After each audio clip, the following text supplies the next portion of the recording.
havutse amakuru yo mu buryo bubiri. Avuga ko yibwe nk'abasirikare bagize ubwoba.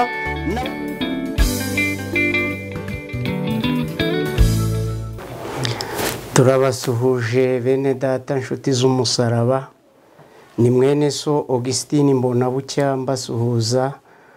Nifuje nk'uko bisanzwe dukunda kubana hano kuri uyu mwanya yicano tubagezaho ijambo ry'Imana.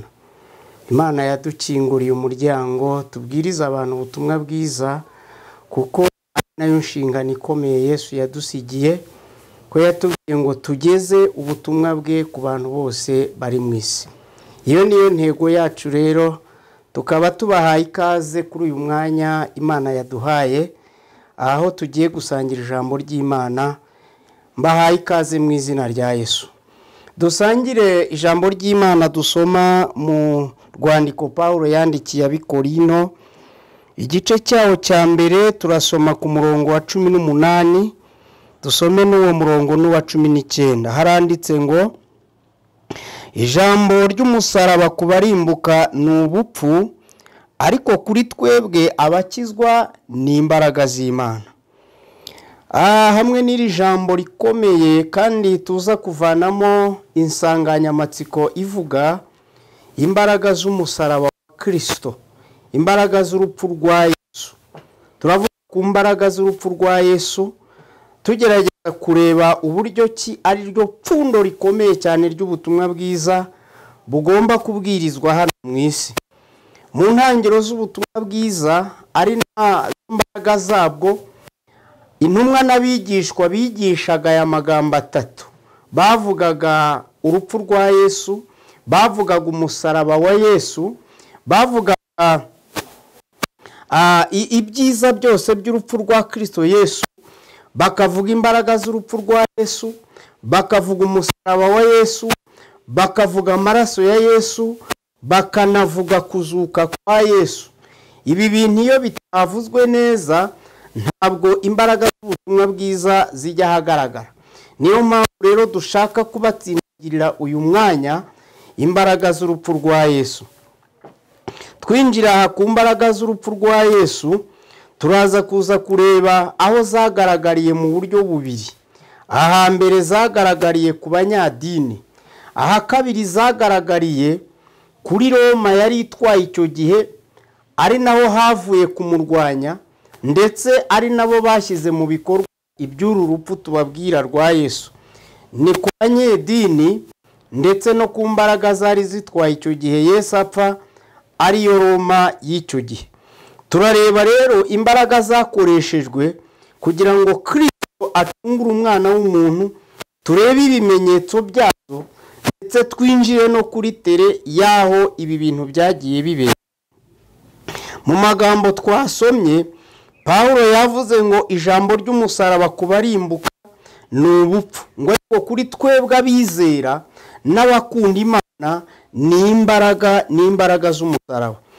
Aba banyadini barwanije Kristo, nibo Yesu yapfuye ari bo bariho kandi ari nabo bamurwanije. Hari hashize imyaka 400, ariyo myaka twita iyo guceceka, imyaka yo guceceka. Igihe isezerano rya mbere ryari rimaze gutambuka, tuyita imyaka yo guceceka. Nta buhanuzi bwariho muri icyo gihe, ariko Yesu agiye gupfa habanje guhanura umugabo ukomeye cyane wamuhishuye witwaga Yohana Umubatiza. Yohana Umubatiza amaze kugaragara, niwe warangije abahanuzi bose muri iki gihe cy'imyaka 400. Yesu aravuka, Yesu atangira gukora imirimo, igihe kiza kugera arapfa, arahambwa, arazuka. Tureba imbaraga zabaye hagati aha, cyane cyane mu rupfu rwiwe. Aba banyadini twabonye bariho ari nabo bamurwanije, hariho idini ya gitambi, niyo twita amategeko ya Mose, yavutse ari byo biriho gukurikizwa muri iki gihe. Aba banyadini bariho rero ntibamenye ko Yesu yaje, ni naho bavanye kumurwanya.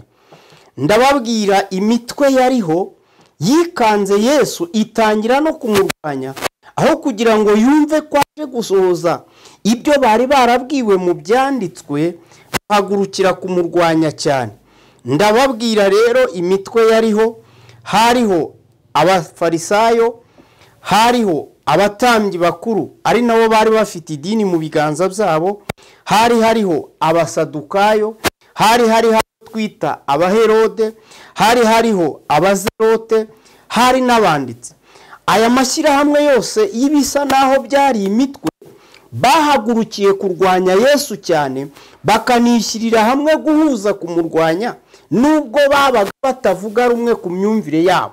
Ariko iki gice kigize idini cyahagurukiye kurwanya umwami wacu Yesu Kristo, kimuhagurukira kiza, kimuhagurukira ari mu bikorwa, kimuhagurukira akora ministeri ziwe, noneho kiza no kubirangiza no kubishyira mu bikorwa, kimwica ku musaraba, ariho tureba imbaraga z'urupfu rwa Kristo.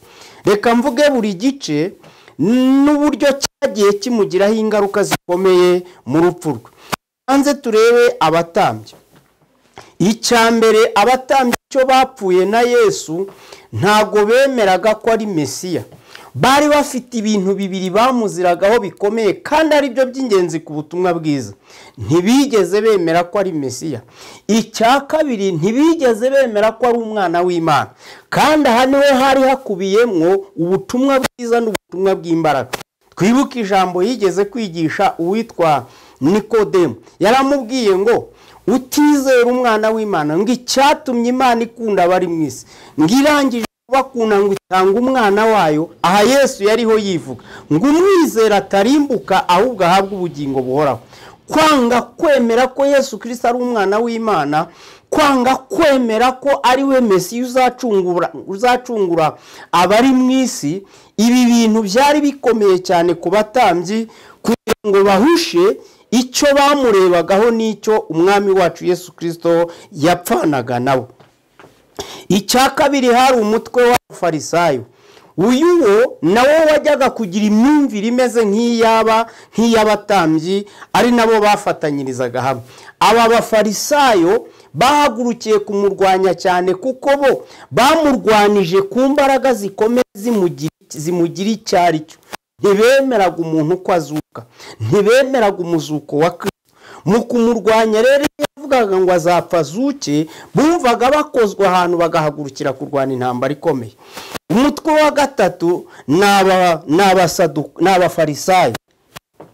Aba nibo batsindagiraga amategeko ya gitambye, bakabifatanya n'abanditsi, gusobanura isezerano rya kera, gusobanura ibigendanye n'ibitambo, gusobanura ibigendana n'abatambyi. Barangije biyambura imbaraga z'icyo byasuraga, bahita batangira kumera nk'aho ari bo batambyi nka Mesiya. Bakora amakosa akomeye. Twibuke igihe yabasomeraga amakosa yabo mu bice bya 23 by'ubutumwa bwiza nk'uko bwanditswe na Matayo.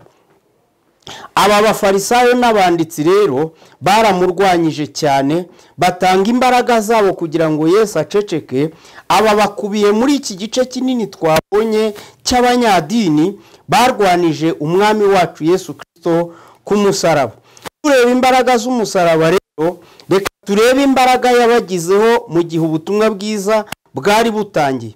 Imbaraga za Kristo ku banyedini. Twibukiranyije icyemezo cyo kumufata, nibo bagifashe bariya abanyedini, bariya abatambyi bakuru. Twibukiranye ko bakoze inama yo kugira ngo bajye kumufata. Bakora ikosa rikomeye ryo kumugambanira kuri umwe mu bakoranaga na Yesu. Barangije batanga n'amafaranga yabo kugira ngo Yuda amubagurire, anamubagenzereze, baha amafaranga Yuda. Murumva ko iki gice gikomeye cy'abanyedini cyagize uruhare runini ngo Yesu apfe, ariko bamwerekezaga ku cyari kigendereye. Turavuga imbaraga z'umusaraba ku banyedini. Batanga amafaranga bayaha Yuda ngo amugambanire. Ibyo tubisanga muri Matayo 26 umurongo wawo wa 14. Aba batambyi ikindi cya kabiri bakoze gikomeye, bagiye kumufata, bamufashe bitemewe n'amategeko. iki ni ikimenyetso cy'uko bamuhagurukiye bamurwanya, bamufashe bitemewe n'amategeko kuko yafashwe ari nijoro, kubera ko ku manywa batinyaga ko abamwemera n'abamwizera bababaza impamvu bamurenganije cyangwa bamutoteje. Bamufata ari nijoro kubera uku gutekereza yuko birengagiza gukuri kwe, bamufatisha ari nijoro. Aha Bibiliya iratubwira ngo igihe bari bagiye kumutwara niho Petero ngo yabakurikiye bagenda barenga bahinguka, ariko bamurika ibimurikisho bya nijoro berekana ko bwari bwije. Aba batambyi rero cyangwa aba banyedini bamugize uruhare rukomeye. Icyo ni icya kabiri twarebaga. Icya gatatu, bamushinjije ibinyoma ngo batoye abagabo muri Matayo 26:59 ngo bashaka abagabo b'abanyabinyoma bakomeye bo kuza kumushinja. Nimwumve ikintu bamushinjije ari imbere y'aba batambyi, ngo bamushinza ko azasenya urusengero rwabo ngo akarwubaka mu minsi 3. Kandi iyo nyigisho umwami wacu Yesu yigishaga yavugaga uyu mubiri we ngo nibawusenya uziyubaka mu minsi 3. Bo batekereza yuko ngo ari ugusenya urusengero rwabo rw'i Yerusalemu, kandi nawe yararukundaga. Mwibuke ko yagiye kururwanira ishyaka abirukanamo igihe batambiragamo ibintu basa n'abesikoruka. Ntabwo rero yari afite ishyaka ry'urusengero. Aravuga ngo ishyaka ry'urusengero, ishyaka rya data rirandya, nicyo gitumye mbirukanamo. Ntabwo rero yari guhindukira ngo arusenye. Kumushinja urusengero cyari ikinyoma gikomeye kandi cyambaye ubusa. Imbaraga za Kristo ku batambyi, ikindi tubonye bamukoreye remizi ari imbere y'umutambyi mukuru wari utwaye icyo gihe.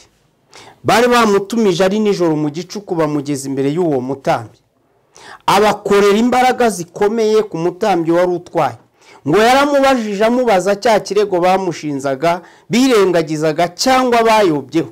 Ngo aramubaza ati, Yesu we, yaba ari wowe Mesiya uvugwa koko? Aramubwira ati, wakabimenye se. Ngo akimubwira ngo wakabimenye, ngo yahise afata ikanzu ye, ngo arayishishimura, ngo ayitera hejuru rwose arayizunguza. Ngo arangije ayimukubita imbere, ngo aramubwira ati, no kumuha remizi, nari umutambyi mukuru, ariko ngewe nyuye igihe akira ubutambyi nk'umutambyi mukuru.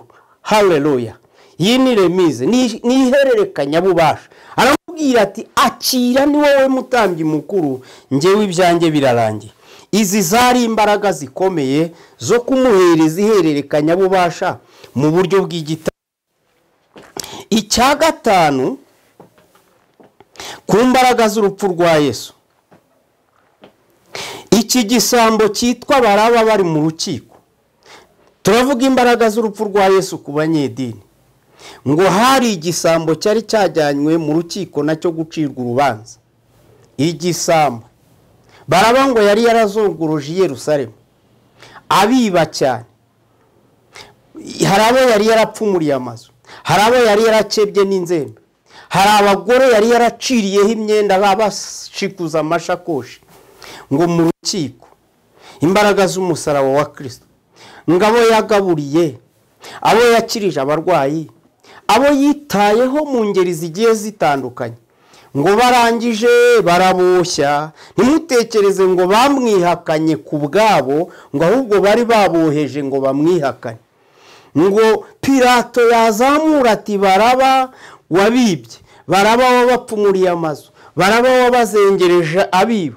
Mbese ari Baraba na Yesu mbarekurire nde, mbabohorere nde? Ngo bose bagatera hejuru bati, Yesu mubambe, Baraba niyitahire. Kuri iyi nyigisho ya Baraba ni imbaraga z'umusaraba wa Kristo. Baraba ngo arataha, ngo ataha agenda aganira n'abantu. Ko twari tuzi ko bakwica, ko twari tuzi ko ukatirwa urwo gupfa n'ibyaha byawe.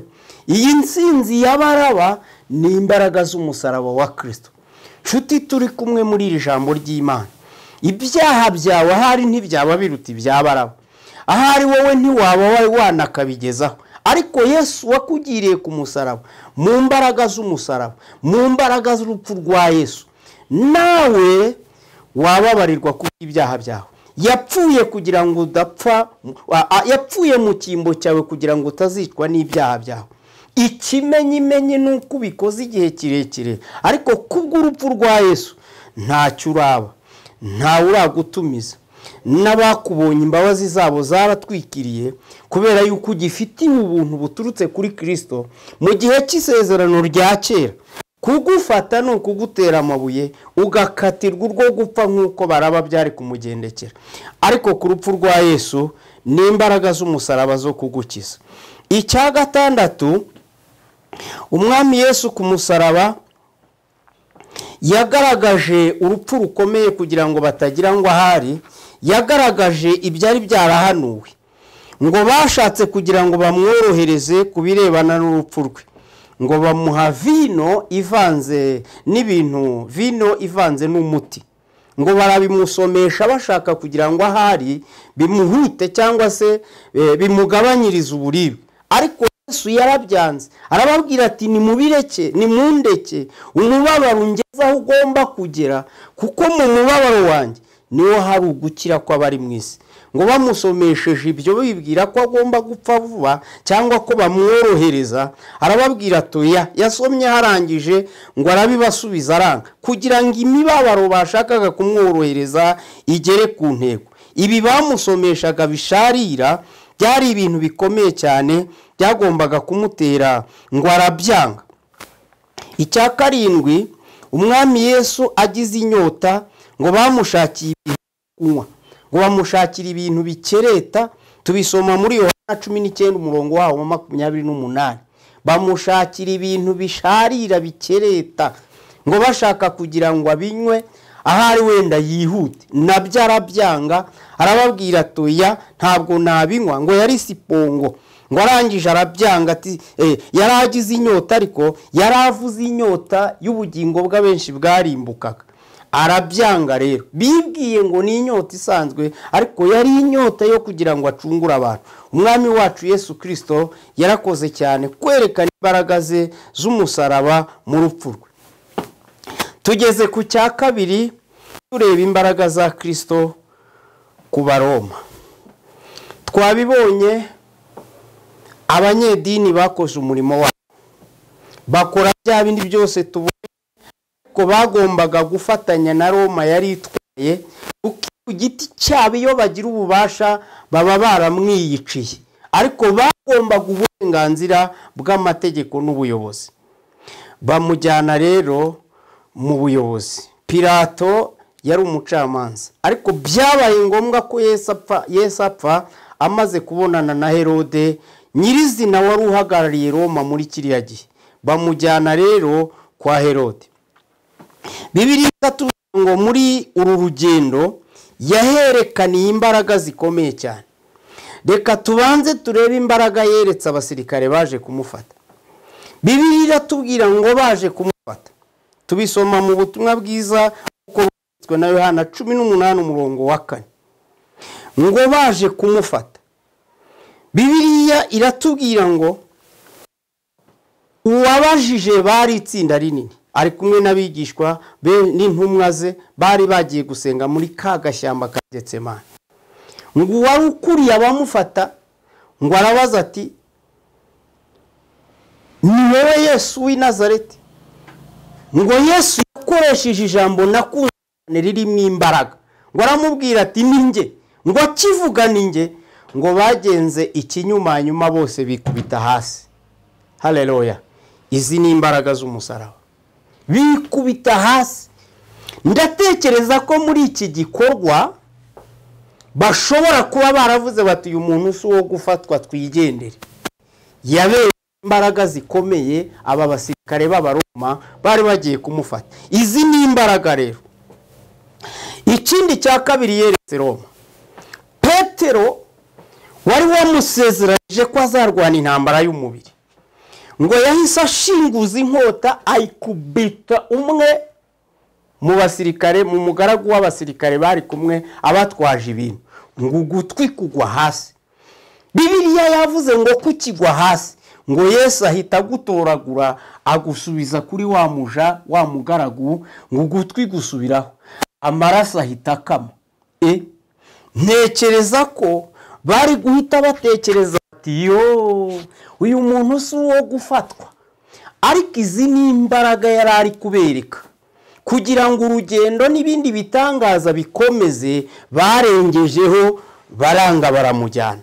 Izi ni imbaraga umwami wacu Yesu Kristo yerekaga Roma nabo batumaga nabo bari bahagarariye. Icya gatatu umwami Yesu yagize ubutsinzi ku rupfu rwe ni kuri Pilato. Pilato ngo yarababwiye ati nimureke mbabwire, njye mbonye uyu muntu nta cyaha aregwa. Mwica ry'urubanza rya Pilato yemwe, ndashaka kubabwira ko Pilato yakoresheje ukuri. Ngo baramureze bamushinze ibyahe, bongeraho n'ibyahe.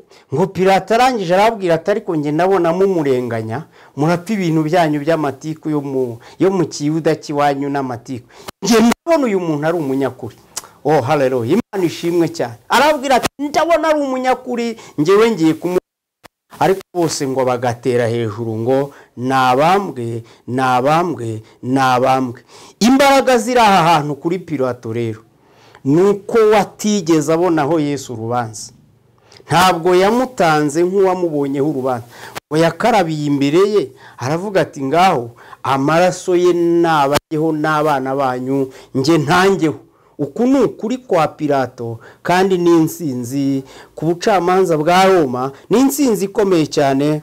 Nawe byagutera kumva ko Yesu byari ngombwa ngo adupfire kandi yazize ubusa. Icya kane ku rupfu rwa Yesu ku mbaraga yerekanye hariya kuri Roma, Matayo 27 umurongo wa 51, ngo bamaze kwemeza ko abambwa, ngo bamujyanye ku musaraba i Nyabihanga.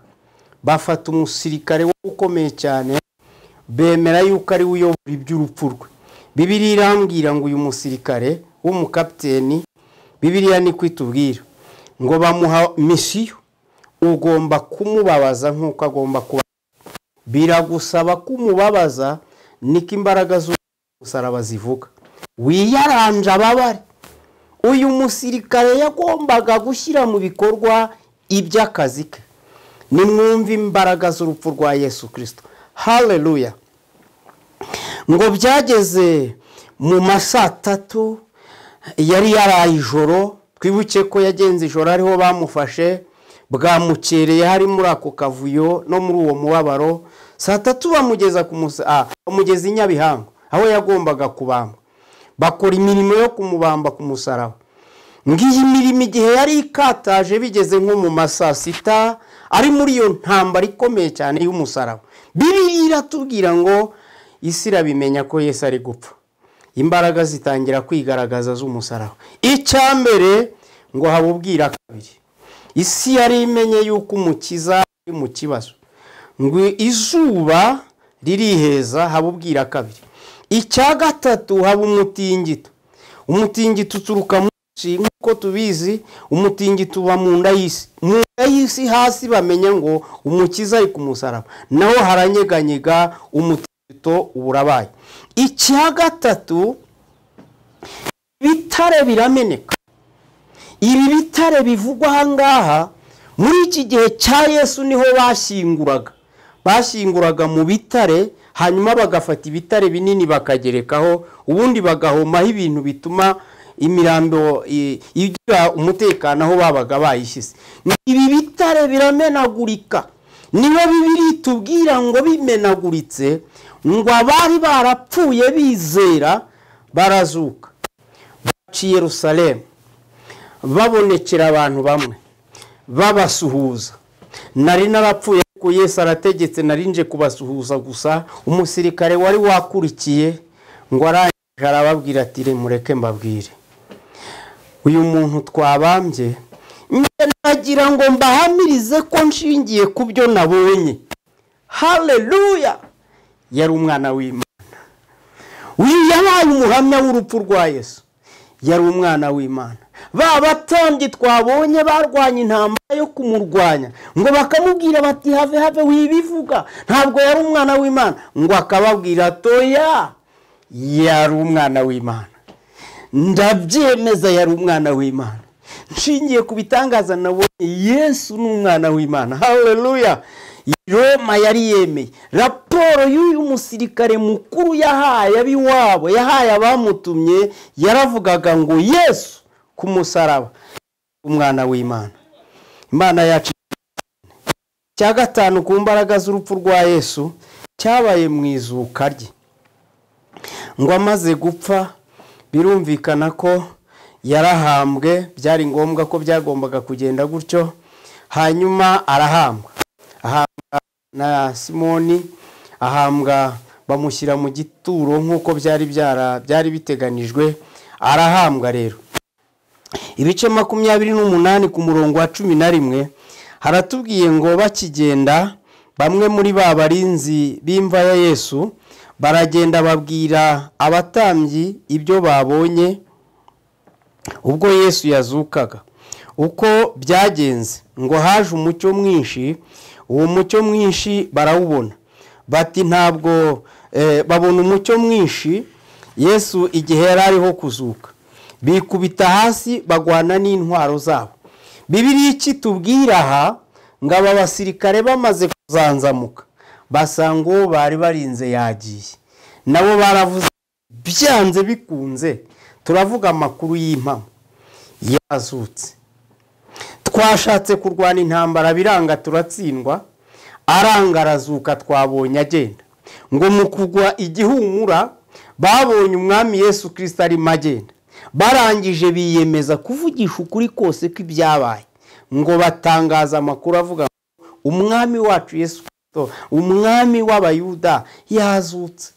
Ngo abatambyi nabwo barakomakoma batari ko mwabitwaye buke nimuvuge ko yazutse, ahubwo mukavuga ko mwasinziriye bakamwiba. Uzika abatambyi bishyizeho ikintu kitoroshye cyo aba basirikare, ariko bamwe ntago bemeye ikiguzi bahawe, nubwo bagihawe ngo baceceke bavuge yuko yibwe. Oya, bamwe batangaje ngo nukuri turabihamya Yesu yazutse. Imana yacu ishimwe cyane. Yesu yazutse. Havutse amakuru yo mu buryo bubiri, avuga ko yibwe nk'abasirikare bagize ubwoba, n'abavugisha ukuri kose kuko ibintu byagenze, ko yazutse, ko ari muzima. Izi zose ni imbaraga zikomeye umusaraba w'umwami wacu Yesu Kristo. Byumvikana ngo abatambyi bakomeje kugira uruhare rukomeye, ni nabo batanze aya mafaranga ngo kuzimanganya iby'umuzuko biceceke, ariko ntibyigeze biceceka, nta nubwo bizaceceka. Twibukiranye ko mu gihe ubutumwa bwiza bwavugwaga, kuvuga ko yazutse abatambyi barabyangaga. N'aba Petero bigisha, umwuka wera yamanutse, batangazaga ijambo rivuga ngo yazutse ni muzima. Kuzuka ni imbaraga zikomeye za Kristo Yesu, kuzuka ni imbaraga zikomeye itorero kugira ngo ribeho. Batangaza ngo yazutse. N'uyu munsi wa none shuti turi kumwe, Yesu ni muzima. Ngubu ubutumwa bwiza ni imbaraga zabyo, bishingiye ku rupfu rwa Yesu, bishingiye ku musaraba, bishingiye ku kuzuka kwa Yesu. Aya makuru nuyizera agusubizamo imbaraga, nuyizera yaguha ubugingo buhoraho. Ubu tuvugana Yesu ni muzima, afite itorero mu biganza bye, afite ubugingo bwawe mu biganza bye. Nibwo butumwa bw'ukuri bukeneye kuvugwa no kwamamazwa ku isi. Yesu ni muzima, kumwizera ni iby'igiciro kinini cyane.